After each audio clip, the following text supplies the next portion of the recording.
자, 여러분 안녕하세요. 오늘은 다들 아시는 그 이야기, 바로 노아의 방주 얘기를 해볼 건데요. 근데 우리가 알던 그 이야기가 아닐 겁니다. 이게 사실은 유전자에 대한 음모론이었다라는 아주 파격적인 시각으로 한번 들여다볼 거예요. 와, 이거 우리가 알던 이야기를 완전히 뒤집어 버리는데, 자, 그럼 한번 제대로 파고 들어가 보죠. 오늘 우리가 함께 살펴볼 이 자료가 던지는 질문이 바로 이겁니다. 대홍수, 그게 정말 인간의 죄 때문이 아니라 실은 유전자 문제였다면? 어떠세요? 이 질문 하나로 우리가 알던 노아의 방주 스토리가 완전히 새롭게 보이기 시작하는 거죠.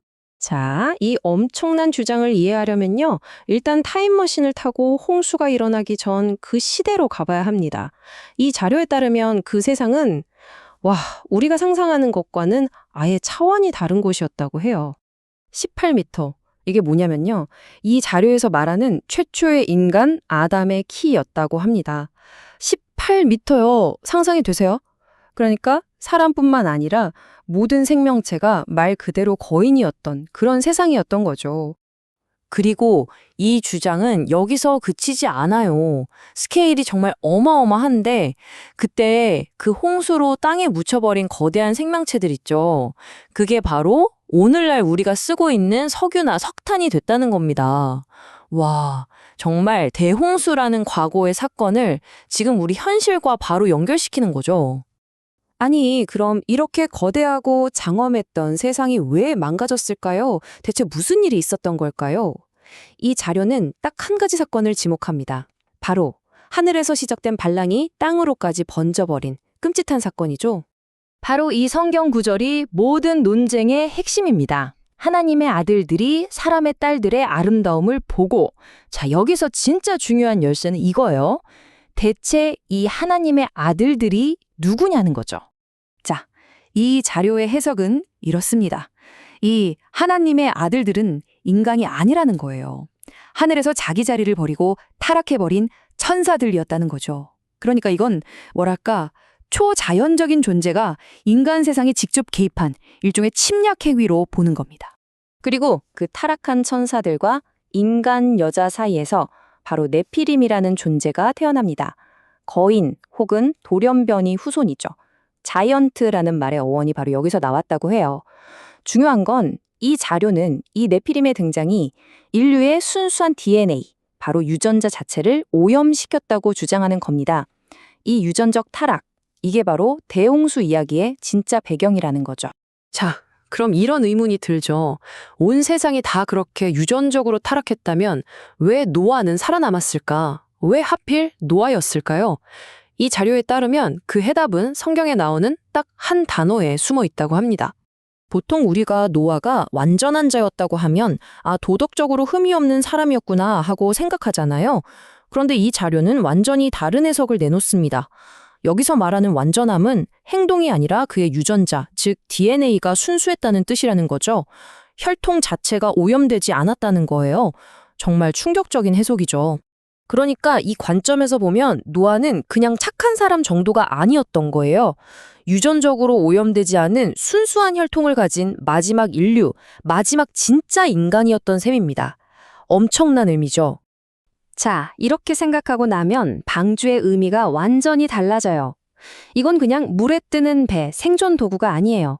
인류의 순수한 DNA를 지켜내기 위한 일종의 유전자 보존선이었던 겁니다. 정말 거대한 유전자 보존 임무였던 거죠. 그래서 하나님이 노아에게 이 방주를 만들라고 아주 구체적인 지시를 내리신 거죠. 길이 135m, 너비가 22.5m, 높이는 13.5m. 요즘 축구장보다도 훨씬 길어요. 이걸 고페르나무, 그러니까 잡나무로 지으라고 하셨습니다. 그런데 이 방주 설계에 정말 신기한 디테일이 하나 있어요. 이 자료가 특히 주목하는 부분인데요. 바로 방주에 창문이 딱 하나 있었는데 그게 옆이 아니라 지붕, 즉 위에 있었다는 겁니다.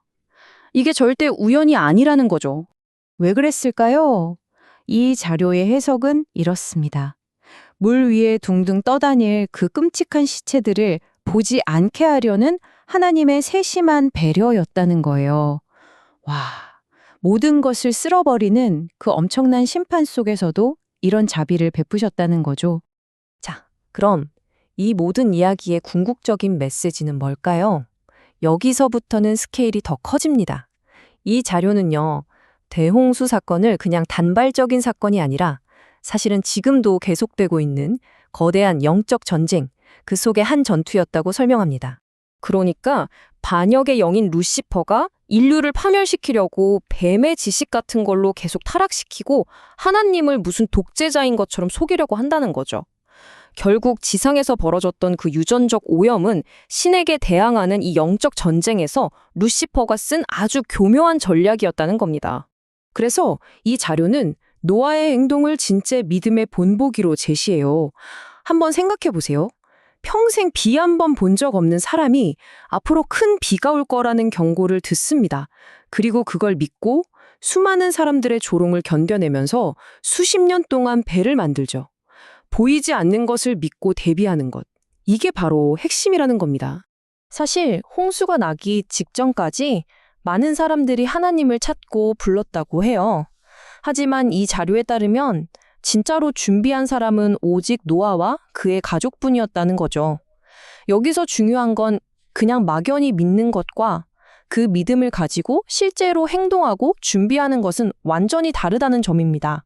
결국 이 자료는 노아의 이야기를 통해 우리에게 이런 질문을 던지는 것 같아요. 믿음과 준비에 대한 시험. 만약 오늘날 우리에게 이런 비슷한 시험이 닥친다면 그건 과연 어떤 모습일까요? 그리고 우리는 과연 노아처럼 행동할 수 있을까요? 이 고대의 이야기가 현재를 살아가는 우리에게 던지는 아주 묵직한 질문으로 오늘 이야기를 마무리하겠습니다.